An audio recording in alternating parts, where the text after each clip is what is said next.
बुधवारच्या मुसळधार पावसात जोगेश्वरी पूर्व मेट्रो स्थानकाच्या छतावरून पावसाचे पाणी गळतीमुळे नागरिकांमध्ये मोठ्या प्रमाणावर टीका झाली। जोगेश्वरी मेट्रो स्टेशनच्या छताला गळती लागल्याने सोशल मीडियावर अनेकांनी MMRDAला निष्कृष्ट बांधकामासाठी टीका केली आहे। त्यानंतर महामुंबई मेट्रो ऑपरेशन कॉर्पोरेशन लिमिटेडने असे म्हटले आहे की आम्ही मेट्रो स्टेशनवरील पाण्याच्या गळतीबद्दल मनापासून दिलगीर आहोत।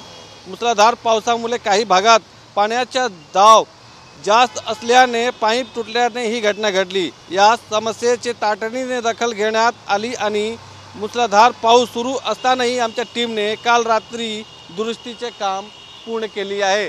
कॅमेरामॅन संतोष कदमचा गोविंद ठाकूर, TV9 मराठी, मुंबई।